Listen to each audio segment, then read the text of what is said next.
धरती आपको पुकार रही है, मुझे पुकार रही है, और इसलिए मैं इस तारीखी लियाकत बाग में आई हूँ। ये मिट्टी तुमको प्यारी थी, ये मिट्टी तुमको प्यारी थी, समझो मिट्टी में सुला दिया, मत समझो हमने बुला दिया। It is against our religion to kill women.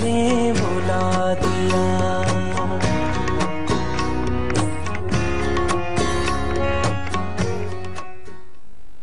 बिस्मिल्लाहिर्रहमानिर्रहीम, अस्सलाम वालेकुम। कैपिटल टॉक में खुशामदेद। आज आलम इस्लाम की पहली खातून वज़ीर-ए-आज़म शहीद मोहतरमा बेनज़ीर भुट्टो की 9वीं बरसी थी, और इस बरसी के मौका पे लाड़काना में एक बहुत बड़ा जलसा हुआ जिसमें के पाकिस्तान पीपल्स पार्टी की क़यादत ने कुछ अहम ऐलानात किए। ये जो आज बरसी थी, इस बरसी पे हम ये भी तवक्को कर रहे थे कि आज पाकिस्तान पीपल्स पार्टी की क़यादत की तरफ से कोई अहम ऐलानात किए जाएंगे। तो वो अहम ऐलानात क्या हैं, सबसे पहले सुनिए कि आसिफ अली जरदारी साहब ने क्या कहा। बादशाह को हम नहीं छोड़ेंगे। अब इलेक्शन में, अभी इस वक्त इस पार्लियामेंट में मैं और बिलावल भुट्टो दोनों जाएंगे। उन्होंने कहा कि मुगल बादशाह नहीं छोड़ेंगे, और लाड़काना से बिलावल और नवाब शाह से आसिफ जरदारी साहब ने पार्लियामेंट में जाने का ऐलान कर दिया है। बिलावल साहब ने क्या ऐलान किया, जरा वो भी सुन लें। हमने सियासी लॉन्ग मार्च की तैयारी शुरू करनी है। मैं अपनी 4 डिमांड्स मनवाने के लिए पूरा पाकिस्तान का दौरा करूंगा।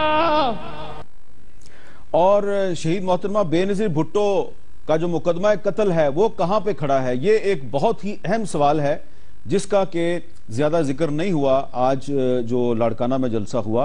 तो इसके अलावा भी कुछ अहम सवालात हैं कि क्या अब पाकिस्तान पीपल्स पार्टी, पाकिस्तान तहरीक इंसाफ और दीगर अपोजिशन जमातें मिलकर हुकूमत के खिलाफ तहरीक चलाएंगी, या ये जो आज पीपल्स पार्टी ने तहरीक चलाने का ऐलान किया है ये उसका एक नया इंतखाबी नारा है। इन इशूज पे हम बात करेंगे। हमारे साथ यहाँ इस्लामाबाद स्टूडियो में मौजूद हैं जनाब तलाल चौधरी साहब, मुस्लिम लीग नून के सीनियर रहनुमा। हमारे साथ मौजूद हैं मारूफ कॉलमिस्ट हैं और एक्सपर्ट हैं, इंटेलेक्चुअल हैं, राइटर हैं, जनाब जाहिद हुसैन साहब। और गड़ी खुदा बख्श में हमारे साथ पीपल्स पार्टी के रहनुमा मौजूद हैं जनाब नदीम अफजल चंद साहब। वो इस वक्त पार्टी का इजलास छोड़ के कुछ देर के लिए हमारे साथ मौजूद हैं, और पाकिस्तान तहरीक इंसाफ का भी मौक़िफ़ हम अपने प्रोग्राम में शामिल करेंगे। इससे पहले चंद साहब कि मैं आपकी तरफ आऊं, पहले मैं तलाल चौधरी साहब से पूछना चाहूंगा। तलाल साहब, ये बताइए कि जरदारी साहब कह रहे हैं मुगल बादशाह को नहीं छोड़ेंगे और उन्होंने पार्लियामेंट में आने का ऐलान भी कर दिया है, तो आपका इस पे क्या रद्द-ए-अमल है? बिस्मिल्लाहिर्रहमानिर्रहीम। देखिए, एक तो हमने वेलकम किया है कि वो पार्लियामेंट में तशरीफ लाएं और जो मुंतखब होगा वो आ सकता है, लेकिन इनके आने ऐलान जो उन्होंने किया है, आज उन्होंने अदम एतमाद किया बिलावल पे, और ये बताया है लोगों को कि बिलावल को 2-3 दफा लॉन्च करने के बावजूद वो कामयाब नहीं हो सके, और इसीलिए जरदारी साहब ने दोबारा अमली और पार्लिमानी सियासत में कदम रखा है, क्योंकि उनका ख्याल है कि शायद उनके बगैर ये नहीं चल सकेगा। तो सबसे पहले तो ये नजर आ रहा है कि वो जो बिलावल को लॉन्च किया था वो नहीं चल सका।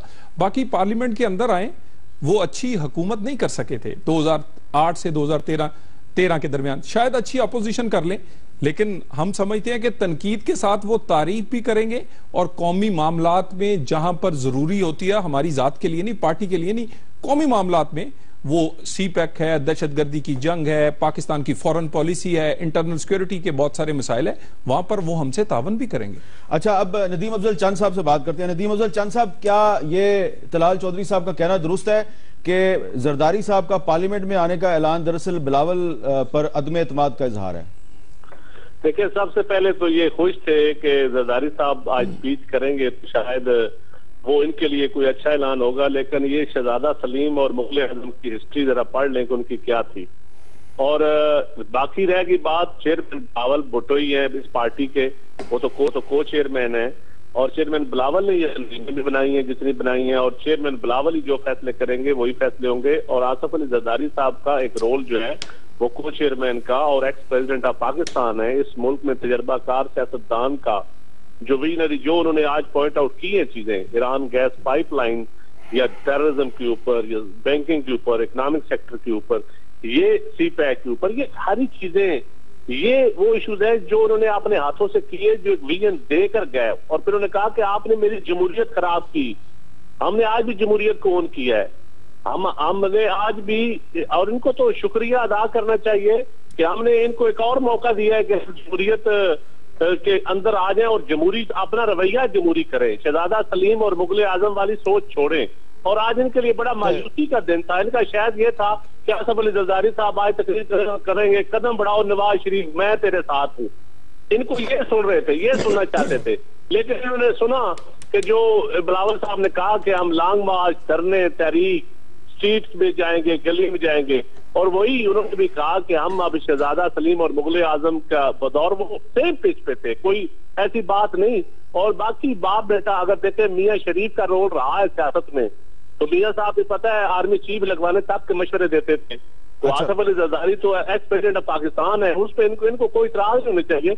और मेरे ख्याल में ये हमारा पार्टी का इंटरनल मसला है, ये इनका मसला नहीं है। अच्छा, अब तहरीक इंसाफ का मौका हम शामिल करते हैं। हमारे साथ नईमुल हक साहब मौजूद है। अस्सलाम वालेकुम नईम साहब। नईम साहब अभी हमारे साथ मौजूद नहीं है। जाहिद हुसैन साहब, आपका क्या ये रिएक्शन है जो बिलावल साहब और जरदारी साहब ने पार्लियामेंट में आने का ऐलान किया? देखिए, जहाँ तक बिलावल की बात थी वो तो पहले से मालूम थी कि उनको पार्लियामेंट में लाना है। मेरे ख्याल उसमें कोई सरप्राइज वाली बात नहीं थी, लेकिन ये ज़रूर है कि जो जरदारी साहब ने जो ऐलान किया है कि वो भी पार्लियामेंट में जाएंगे, तो वो मेरे ख्याल इनके खुद भी जो सपोर्टर्स थे या जो उनके सरकर्दा अरकान थे पार्टी के, उनको भी जो है मालूम नहीं था, क्योंकि ये बात पहले सामने नहीं आई थी। ये खासी अचंभे की बात है। तो इसका क्या मकसद है? एक तो मेरे ख्याल ये कि बात बहुत साफ है कि जरदारी साहब के मुतालिक जो ये कहा जा रहा था कि जो है वो मुल्क से चले गए, वो अपने आप को एक पोलिटिकल सेंटर स्टेज पर वो दोबारा लाना चाहते हैं, और उसके ज़रिए जो है वो समझते हैं कि शायद उनकी मौजूदगी से जो है वो जो 2018 या उससे अगर पहले इलेक्शंस होते हैं तो उसमें जो है उनको उनकी मौजूदगी से उसको फ़र्क पड़ेगा। लेकिन मेरा ख्याल ये है कि उसके साथ एक और मसला भी आता है कि अगर जरदारी साहब पार्लियामेंट में आते हैं तो ठीक है, एक लिहाज से हाई प्रोफाइल तो उनकी मौजूदगी होगी, लेकिन मैं नहीं समझता हूं कि उसके असरात बहुत ज़्यादा पड़ेंगे इलेक्शन में पीपल्स पार्टी के लिए। अच्छा, अब नदीम अफजल चंद साहब ये बताएं कि अब ऑपोजिशन लीडर कौन होगा कौमी असम्बली में? खुर्शीद शाह होंगे या बिलावल होंगे? नहीं, ये अभी कबल वक्त बात है, और ये पार्टी अभी CC की मीटिंग हो रही है, इस वक्त मीटिंग जारी है, और ये मेरे ख्याल इलेक्शन के बाद फैसला होगा। ये कोई अभी मेरे ख्याल अभी इसके ऊपर डिस्कशन नहीं हुई।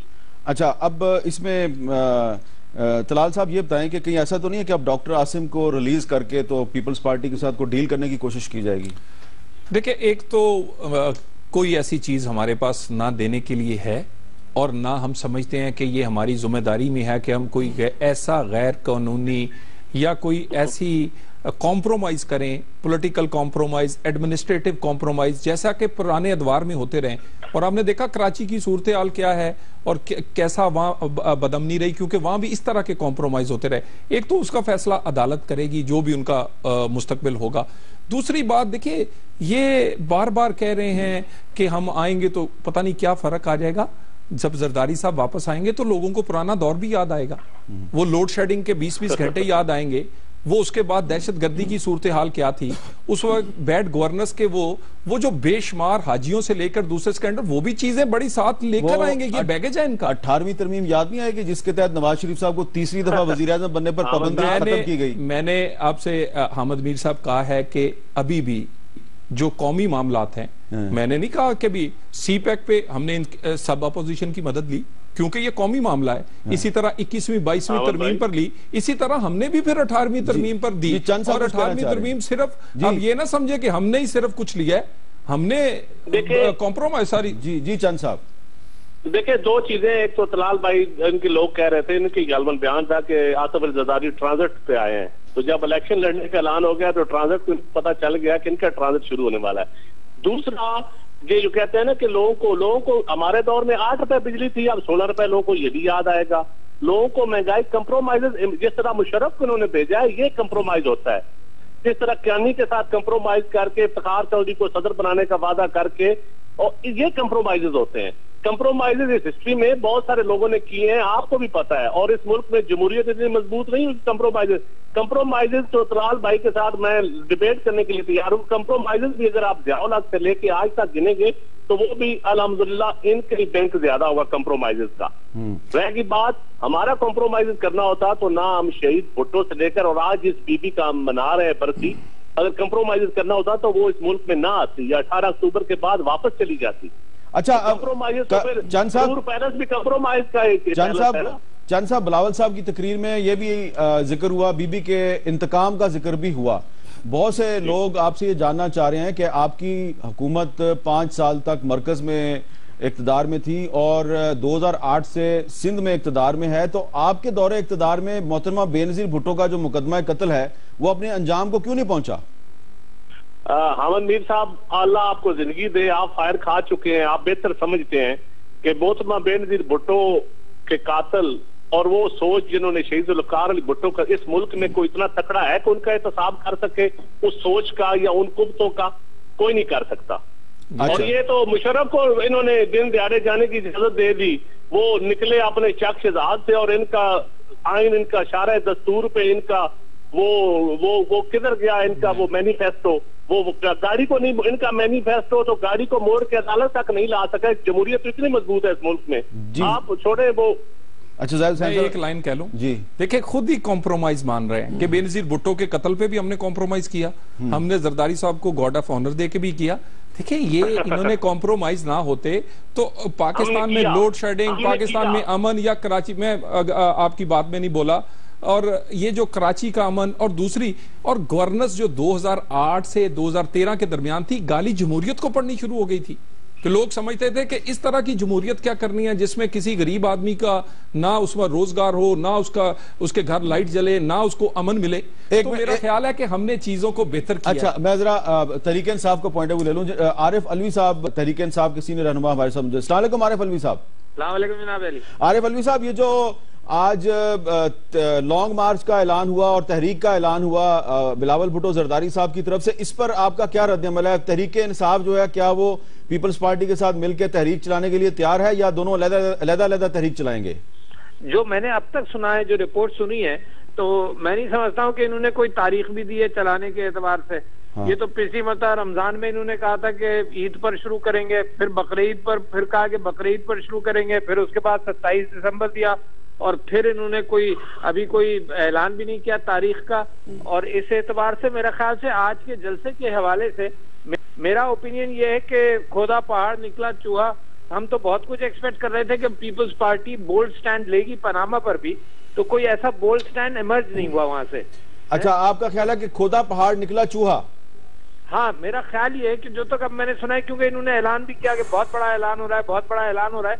अलबत्ता ये बात अच्छी है कि इन्होंने ये जरूर कहा कि जरदारी साहब असेंबली में आना चाहते हैं। मैं समझता हूँ हर पाकिस्तानी का राइट है कि असेंबली में आए, और बिलावल साहब भी आना चाहते हैं, और पीपल्स पार्टी के 2 चेयरमैन और को चेयरमैन है, तो असेंबली में आना ये अच्छा स्टैंड है, ये अच्छी बात है। अच्छा, नदीम अफजल चंद साहब, इस पे क्या तबसरा करेंगे? आरिफ अलवी साहब कह रहे हैं खोदा पहाड़ निकला चूहा, आपने तहरीक चलाने का ऐलान तो किया लेकिन कोई तारीख नहीं दी।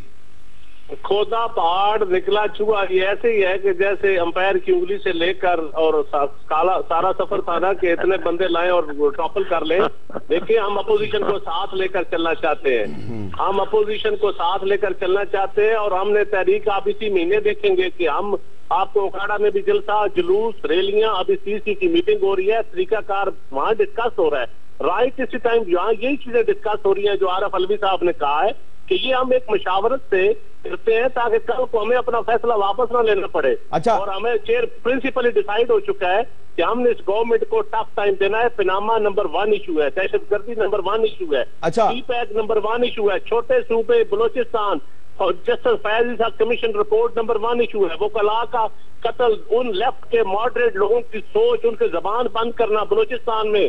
अमन मीर साहब, आप तो इसके दाई हैं, ये अच्छा, सबसे बड़ा इशू इस मुल्क का। अच्छा आरिफ अलवी साहब, अगर पीपल्स पार्टी ये कह रही है कि हम तारीख का ऐलान जो है वो आप और दीगर अपोजिशन जमातों से मशवरे के बाद करेंगे, तो उस पर फिर आप नजरसानी करेंगे? आपके लिए इनका मौकफ काबिल कबूल है? नहीं, मैं समझता हूँ कि चंद साहब जितनी जज्बात के साथ ये बात कर रहे हैं बहुत अच्छी बात है, और पीपल्स पार्टी अगर इस एक्शन पर आती है तो यकीनन हम वेलकम करते हैं कि पनामा के ऊपर देखो बहुत बड़ा इशू है, 2 इश्यूज है पाकिस्तान के अंदर बहुत बड़े, यकीनन दहशतगर्दी इशू है, सूबों के राइट्स इशू है, मगर ये 2 इशू है इलेक्टोरल पॉलिटिक्स के एतबार से कि धांधली होती है, उसके अंदर पीपल्स पार्टी भी कहती है धांधली होती है, और पनामा के एतबार से करप्शन पर हम इनके साथ चले और TOR पर हम इनके साथ चलते रहे। बावजूद इन्होंने कुछ अपना प्लान थोड़ा सा चेंज किया है, और अगर ये निकलते हैं सड़कों पर तो बहुत अच्छी बात है, क्योंकि इशू सही है, करप्शन का खात्मा करना है, और अगर पीपल्स पार्टी उसमें एक साथ चलने की नियत करती है तो जरूर चले। मेरे ख्याल से मूवमेंट जरूरी है। पीपल्स पार्टी अगर नहीं करेगी, ये मूवमेंट नहीं चलाएगी, तो मेरे ख्याल से उसकी अपनी अपील लोगों के अंदर कम होती जाएगी। ये भी जानते हैं, चंद साहब भी जानते हैं, मैं इनके ऐसी बात कोई नहीं कर रहा कि जो ये ना समझते हो, और इनकी ख्वाहिश जो पंजाब के लोग हैं वो महसूस करते हैं इस बात को कि पीपल्स पार्टी एक रियल ऑपोजिशन के तौर पर उसको बढ़ना चाहिए, जो कि अब तक वो कुछ अंडरस्टैंडिंग की वजह से या कुछ डिलेज की वजह से या फैसला ताखीर से करने के एतबार से या सोच विचार में ज्यादा टाइम लगाने के एतबार से वो अभी तक सड़कों पर आई नहीं है। मैं वेलकम करूंगा अगर ये सड़कों पर आए। अच्छा जाहिद हुसैन साहब, आपका क्या ख्याल है कि ये PTI और पीपल्स पार्टी मिलकर सड़कों पे आ सकते हैं? मेरे ख्याल इसकी उम्मीद नहीं है। देखिए दोनों बात है, देखिए दोनों की जो है स्ट्रेटजी में बहुत फर्क है। हालांकि ठीक है, दोनों ये इस वक्त जो है एक लिहाज से इत्तफाक है कि हुकूमत पे दबाव डाला जाए या पनामा के मसले पे जो है उसको जो हुकूमत को टफ टाइम दिया जाए, लेकिन पीपल्स पार्टी का शुरू से जो मौक़िफ़ रहा है वो ये था कि वो सड़कों पे अभी आने के लिए तैयार नहीं है, और उसकी वजह भी हमें सबको मालूम है कि जो है एक चीज़ है कि उसमें पीपल्स पार्टी के पास वो जो है अभी स्ट्रीट पावर नहीं है, क्योंकि अगर सिंध में निकालते हैं तो उसका कोई असर नहीं पड़ता है। असल जो है अगर फ़र्ज़ कीजिए हुकूमत को दबाव लाना है और वाकई जो है उस पब्लिक प्रेशर के ज़रिए करना है तो वो पंजाब के अंदर ही मुमकिन हो सकता है।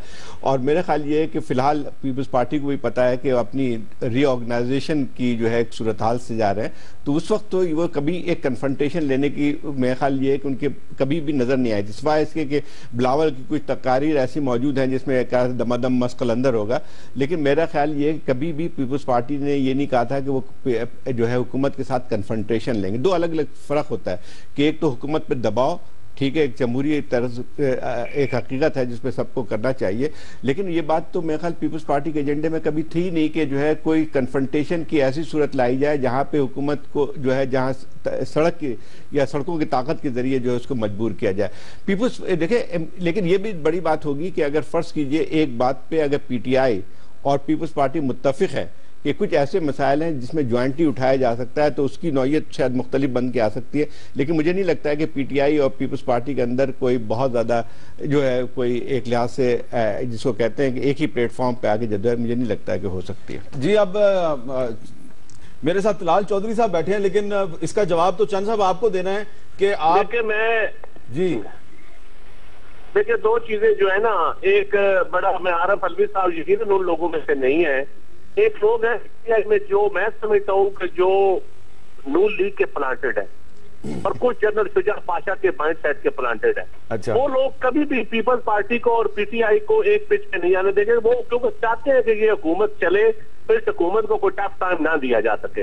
वो जब भी पीपल्स पार्टी और PTI करीब आने के करीब होते हैं तो वो ऐसी बात कर देते हैं जो नून लीग से तवज्जो हट के हमारे अपने इख्तलाफ की तरफ चली जाती है। तो एक तो ये बात, दूसरा जायद साहब ने जो कहा है कि हमने जमहूरियत के लिए कुर्बानियां दी हैं, हम कभी भी नहीं चाहेंगे जमहूरियत दी रहे लो, लेकिन जब हम समझेंगे कि जमहूरी रवैयों में आमराना बदबू खुशबू आएगी हमें, तो फिर हम उस ऐसी जमहूरियत के खिलाफ भी खड़े होने के लिए तैयार है जिसमें हमें आमरीयत की बू नजर आएगी।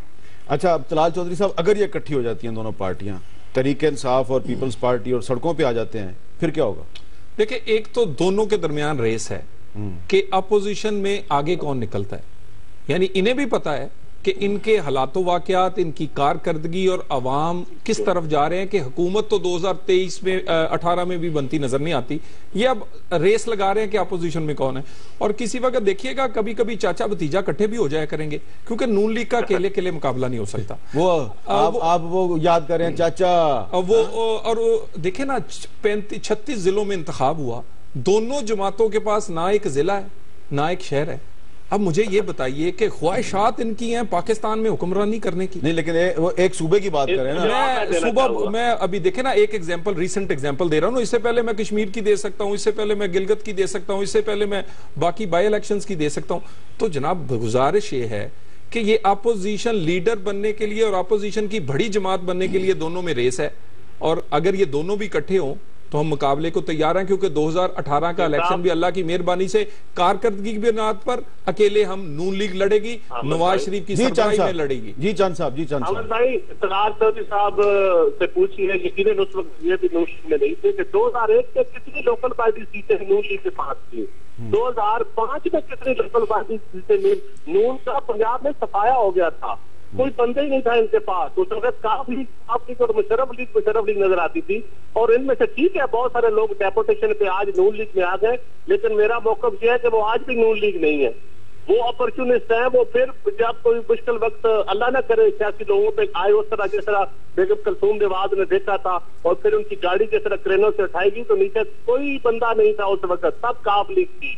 अच्छा, तो ये चीजें आती रहती हैं, चले, लेकिन लोकल पार्टी को पैरामीटर नहीं होते। लेकिन काफ लीग के बहुत से लीडर तो अब आपकी पार्टी में भी आ गए हैं, बल्कि अब तो काफ लीग जिसको कातिल लीग कहा गया था उसके साथ आप अलायंस भी करना चाहते हैं। बस ये हमने चंद गलतियां की इस मुल्क में जमहूरियत बचाने के लिए। इस मुल्क में हमने कोशिश की कि इदारों को ना लड़ने दिया जाए, हमने कोशिश की, हमने ठीक है ये सियासी हमने बहुत बड़ी कुर्बानियां दी, और इसका नुकसान भी पीपल्स पार्टी ने उठाया, यकीनन हमने उसका नुकसान भी उठाया। बहुत बहुत शुक्रिया नदीम अफजल चंद साहब और डॉक्टर आरिफ साहब। हमने एक वक्फा लेना है जी, वक्फे के बाद हम ये भी बात करेंगे कि मोहतरमा बेनजीर भुट्टो की बरसी पे बड़े बड़े ऐलानात तो हो गए, लेकिन उनका मुकदमा कत्ल कहां पर खड़ा है, और अब इस वक्त मरकज में जो पार्टी हुक्मरान है, क्या उसकी भी कोई जिम्मेदारी है कि इस मुकदमा कत्ल को इसके अंजाम तक पहुंचाए। वक्फे के बाद दोबारा मिलते हैं।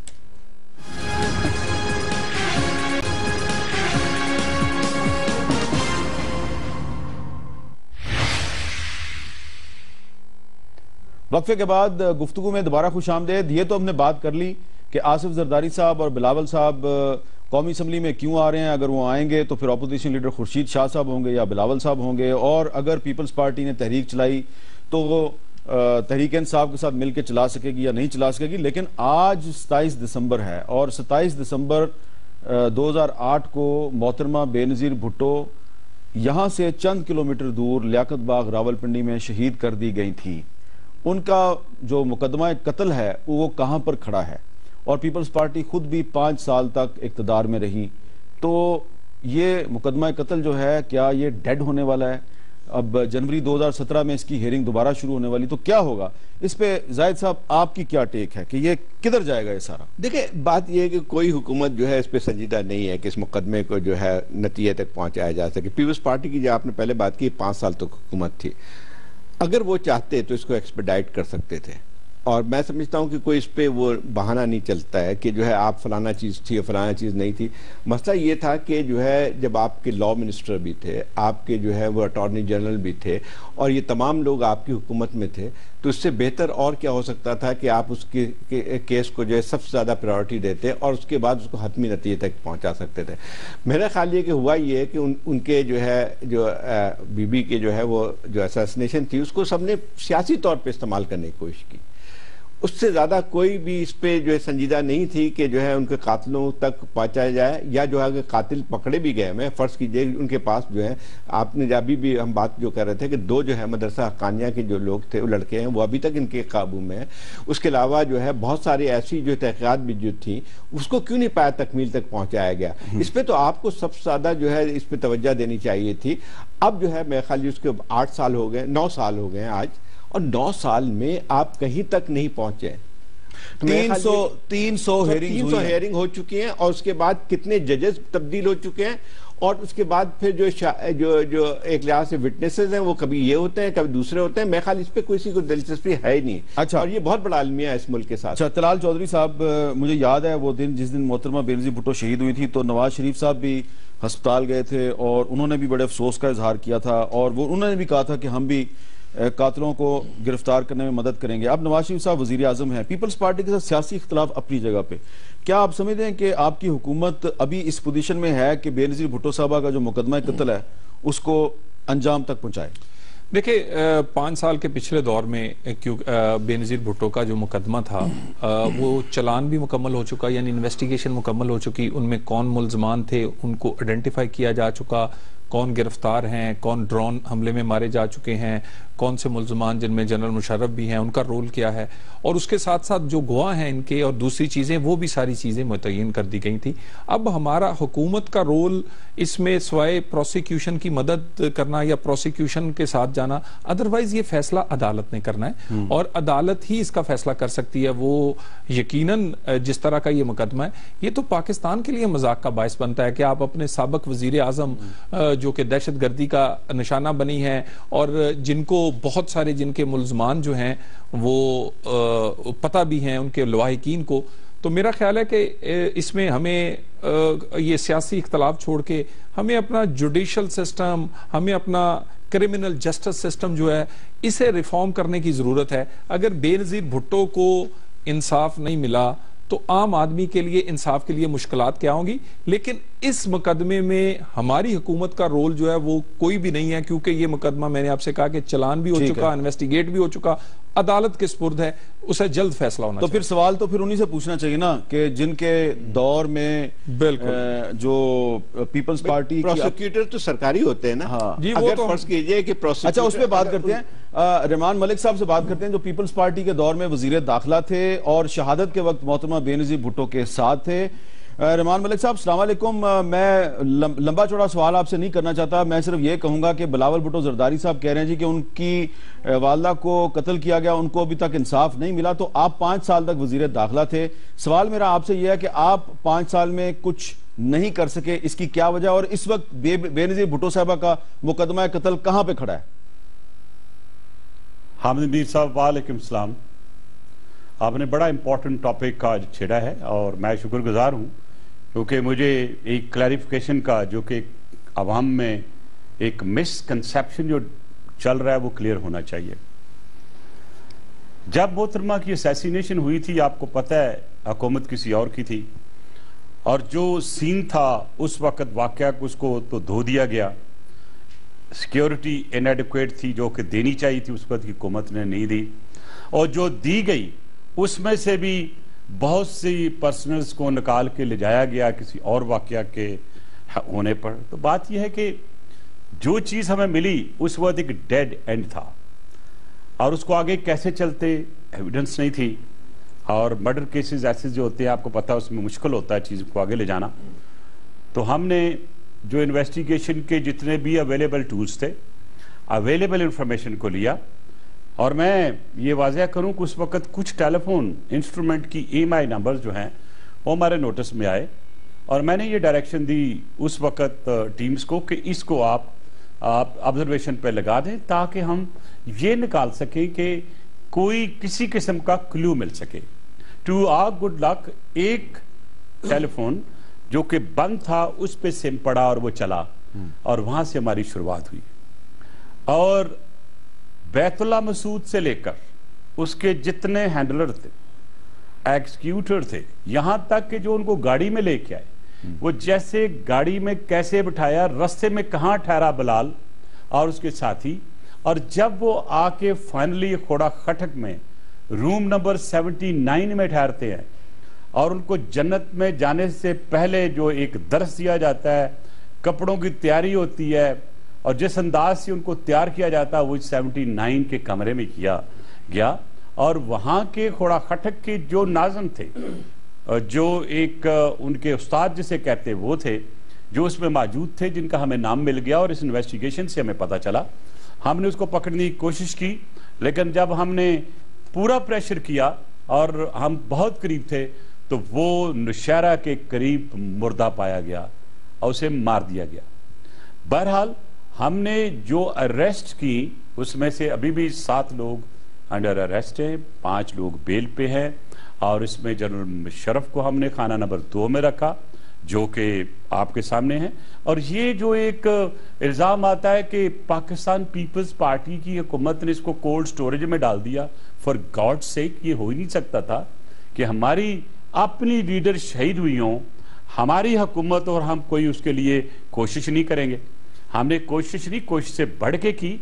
और वो 3 अफसर जो पाकिस्तान में अपनी प्रोफेशनलिज्म के लिए मशहूर है, ऑनेस्टी के लिए मशहूर है, जिसमें डीआईजी आजाद हैं आजकल, और खोसा साहब से जो DGFIA थे, और उन्होंने वो अपनी टीम अपनी मर्जी की चुनी और उसको इन्वेस्टिगेट किया। खोसा साहब को तो आपने बदला। बड़ी इंपॉर्टेंट चीज ये है कि जो भी लोग इन्वॉल्व थे वो सारे आइडेंटिफाई हुए, आइडेंटिफाई होने के बाद अरेस्ट भी हुए, और बदकिस्मती से जिन लोगों को हम पकड़ना चाहते थे और वो ट्राइबल एरिया में थे, हम पहुंच जाते थे, कोई ना कोई वाकया हो जाता था। जैसे अबादुर रहमान चट्टान जो मेन चीफ हैंडलर था इस केस को करने के लिए, मोहतरमा के शहादत में जिसने पूरा रोल अदा किया था, हमने ट्रेस कर लिया इसको। लेकिन जब इसको ऐन हम अरेस्ट करने के लिए पहुंचे हुए थे, एक दिन पहले ओनली ड्रोन जो कि खैबर में पड़ा वो अबादुर रहमान पे पड़ा, तो लिहाजा बहुत से शक्कू शुबात थे। बहरहाल सारी चीजों को सामने रखते हुए हमने उस केस को GIT ने इन्वेस्टिगेट भी किया, प्रोसिक्यूटर ने प्रॉपर चलान सबमिट किया, और उस चलान के तहत जनरल मुशर्रफ की भी अरेस्ट के लिए मूव हुए। जब जनरल मुशर्रफ आए, पाकिस्तान पीपल्स पार्टी की हुकूमत जा चुकी थी, और इन्वेस्टिगेटर ने उनको इन्वेस्टिगेट किया, उनकी स्टेटमेंट ऑन रिकॉर्ड लेके आए, और उसके बाद उन्होंने इस केस में बेल ली। तो जितने एक्यूज थे वो आए। तो ये कहना कि कातिल गिरफ्तार नहीं हुए, ये गलत है। हाँ, ये कह सकते हैं कि गिरफ्तार होने के बाद जब प्रोसिक्यूशन उनको चलान की सूरत में कोर्ट में लेके गई, तो वो कोर्ट की ट्रायल में डिले आई। पहली डिले जो हमारे नोटिस में आई कि जब जनरल मुशर्रफ साहब तशरीफ लाए, तो उसको 75% of the matter was almost completed.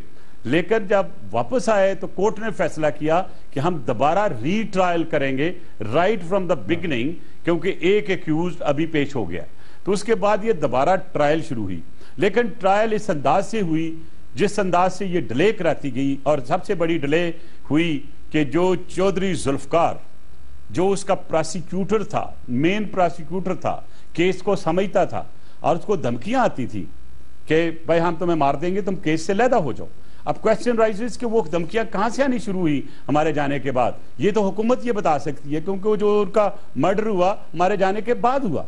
और देखना ये है कि आज तक उसके कातिल नहीं पकड़े गए। अगर वो कातिल पकड़े जाते, जिन्होंने जुल्फकार को शहीद किया, तो शायद बहुत सी चीजें वाज़ह हो जाती। बहरहाल परसू किया, और उसके जो प्रोसिक्यूटर हैं प्रेसिडेंट, वो भी परसू कर रहे हैं। और मेरे ख्याल से जो मेरी इंफॉर्मेशन है पिछले वीक की, कि काफी विटनेसेस हो गई हैं, और ये बताया गया मुझे कल कि 2 जनवरी को डिसीजन का डे है।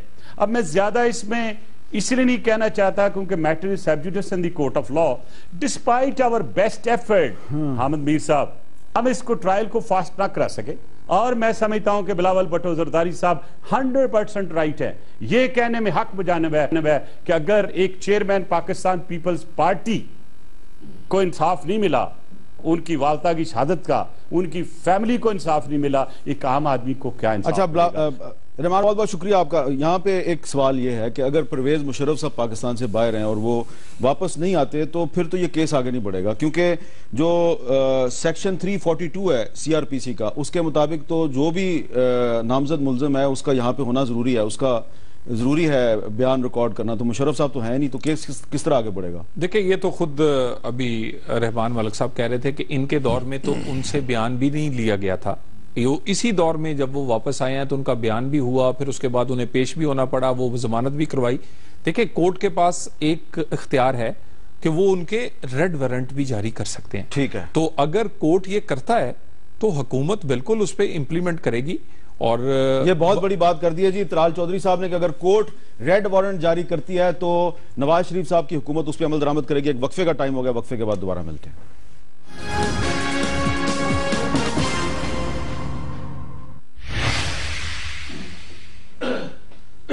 वक्फे के बाद गुफ्तगू में दोबारा खुश आमदेद। एक चीज मैं जरूर कहना चाह रहा हूं कि आसिफ जरदारी साहब ने नवाब शाह के हल्का NA 213 से इलेक्शन लड़ने का ऐलान किया है। इससे पहले भी वो यहां से MNA रह चुके हैं और इस वक्त उनकी जो एक बहन है अजरा पेचुहो वो वहां से MNA है, जबकि बिलावल लड़ेंगे लाड़काना के हल्का NA 204 से इलेक्शन। और ये सीट जो है यहाँ पे माजी में मोहतरमा नुसरत भुट्टो साहबा तकरीबन 4 दफा इलेक्ट हो चुकी हैं। इस वक्त अयाज सुमरो साहब MNA, उन्होंने इस्तीफा दे दिया, अब बिलावल साहब यहां से इलेक्शन लड़ेंगे। कुछ लोग ये कह रहे हैं कि शायद इस जगह से फातिमा भुट्टो भी इलेक्शन लड़ेंगी, लेकिन जो पाकिस्तान पीपल्स पार्टी शहीद भुट्टो ग्रुप के आला सती जराए हैं उनका यह कहना है कि फातिमा भुट्टो का फिलहाल लाड़काना से इलेक्शन लड़ने का कोई भी इरादा नहीं है। और पार्टी की चेयरपर्सन गनवा भुट्टो साहब हैं और गनवा भुट्टो साहब इस वक्त पाकिस्तान से बाहर हैं। जब वो पाकिस्तान वापस आएंगी तो फैसला होगा कि लाड़काना से इलेक्शन कौन लड़ेगा, लेकिन फातिमा भुट्टो इलेक्शन नहीं लड़ेगी। अच्छा जाहिद हुसैन साहब, मैं आपसे सिर्फ ये जानना चाह रहा हूं कि वक्फे से पहले तलाल साहब ने कहा कि अगर अदालत ने मुशर्रफ का रेड वारंट जारी कर दिया, जो कि एक लीगल रिक्वायरमेंट है, क्योंकि मुशर्रफ साहब ने सेक्शन 205 जो है CRPC का, उसके तहत एग्जाम्पशन हासिल की हुई है। 2 जनवरी को अदालत ने फैसला करना है कि ये एग्जाम्पशन उनको हासिल रहेगी या नहीं, और उसके बाद हो सकता है कि वो कोई फैसला करे। अगर रेड वारंट जारी होता है तो क्या ये हुकूमत रेड वारंट के जरिए मुशर्रफ को वापस ला सकती है? ये रहमान भोला को वापस लाए, उजैर बलोच को वापस लाए, क्या मुशर्रफ को वापस ला सकेंगे? देखिए, रेड वारंट गवर्नमेंट जारी करती है, अदालत नहीं करती है। अच्छा। अदालत से हुक्म करती है कि उसको पेश यहाँ किया जाए, इंटरपोल के जरिए होता है।